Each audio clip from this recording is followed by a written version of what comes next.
national conventions for the party representatives.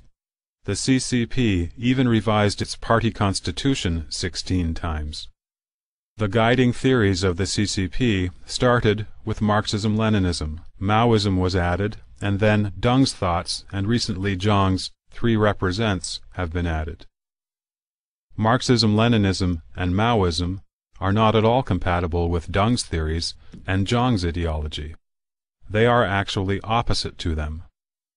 This hodgepodge of communist theories employed by the CCP is indeed a rarity in human history. The Communist Party's evolving principles have largely contradicted one another. The Communist Party has never had a motherland. Their earliest slogan was World Commonwealth, using communism to unify the world. Today, however, Communist China has become a case of extreme nationalism. The Communist Party originally emphasized social classes, eliminating all private ownership and all exploitative classes. Today, the CCP promotes capitalists to join the party. The present China has the most severe polarization between the rich and the poor in the world. Many CCP members have become filthy rich, while the country has 800 million living in poverty. The CCP even allowed capitalists to join the party and wrote this into the Communist Party constitution. Yesterday's principles have become reversed in today's politics, with further change expected tomorrow. For example, whether it be collaboration with the KMT, the Nationalist Party, having a pro-US foreign policy, promoting nationalism, or having a cycle of suppression and subsequent rehabilitation, each of these decisions occurred at a moment of crisis.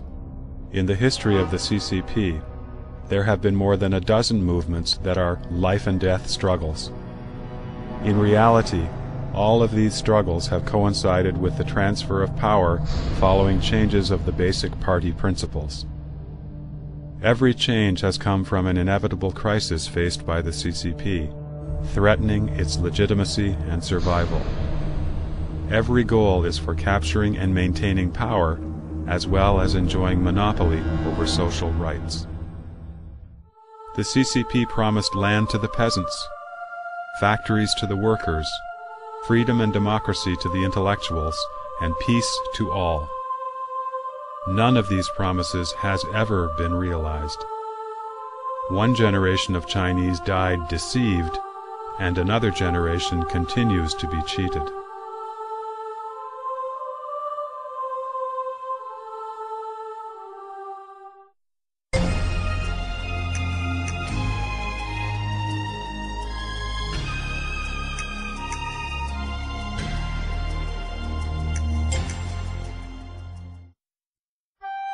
Societies other than communist regimes, even those suffering under rigid totalitarian rule and dictatorship, often allow some degree of self-organization and self-determination.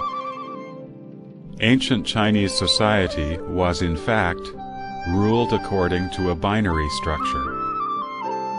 In rural regions, clans were the center of an independent social organization, while urban areas were organized around the guild. The top-down government did not extend below the county level. Even the Nazi regime during World War II still allowed rights to private property. Only communist regimes eradicated any form of social organization or elements independent of the party, replacing them with highly centralized power structures from the top down. If the former social structures conform to nature, then the communist regime is anti-nature in its essence. Since the inception of the CCP, three basic lines have been established. They are the political line, the ideological line, and the organizational line. The entire content of the so-called organizational line is that all CCP members and those ruled by the CCP are to obey party commands unconditionally. In China, most know about the dual personalities of CCP members. In private settings, CCP members are ordinary human beings with feelings of happiness, anger, sorrow, and joy. They possess ordinary human beings' merits and shortcomings. They may be parents, husbands, wives, or friends. But placed above human nature and feelings is the party nature, which always transcends humanity. Thus, the concepts of good and evil, as well as all laws and rules, are arbitrarily manipulated. Murder is not allowed, except for those categorized as enemies by the Communist Party. Respecting one's elders is welcomed, except in the case of parents of those who have been deemed class enemies. All Chinese people are protected by the Constitution, except for Falun Gong members. Benevolence, justice, courtesy, wisdom, and sincerity are all good, but not applicable when the party is not willing or doesn't want to consider these traditional virtues. The Communist Party completely overthrows universal human nature and social standards, and builds itself on principles that oppose human nature and social standards. They completely overthrow the superstructure of the old society. During the Cultural Revolution, it was all too common that fathers and sons tortured each other. Husbands and wives struggled with each other. Mothers and daughters reported on each other, and students and teachers treated each other as enemies. Party nature motivated the conflicts and hatred in these cases. The plot of the Beijing opera, Farewell My Concubine, gives a vivid description of how the Chinese Communist Party warps human nature.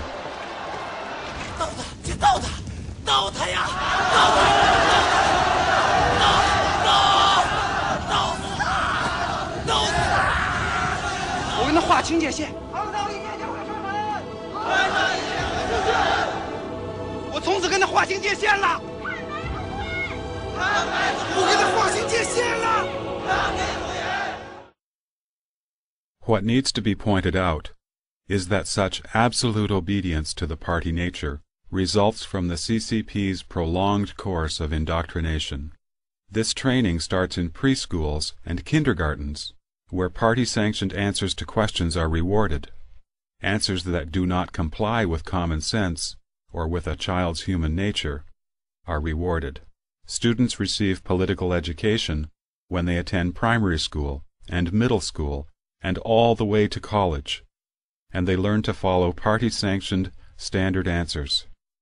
Otherwise, they are not allowed to pass the exams and graduate. Today, the CCP has completely degenerated into a political entity struggling to maintain self-interest. It no longer pursues any of the lofty goals of communism. However, the organizational structure of communism remains, and its demand for unconditional conformity has not changed. A party member must remain consistent with the party line when speaking publicly, no matter how he feels privately.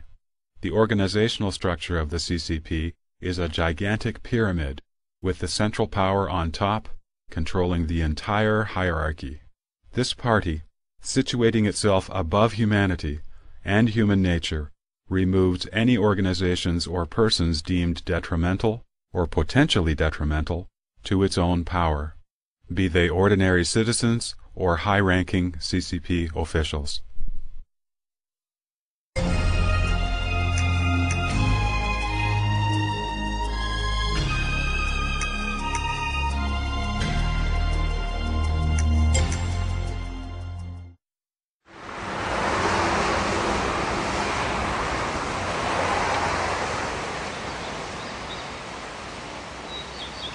The Chinese traditionally believe in the unity of heaven and human beings. Lao Tzu said, "Man follows the earth follows heaven, heaven follows the Tao, and the Tao follows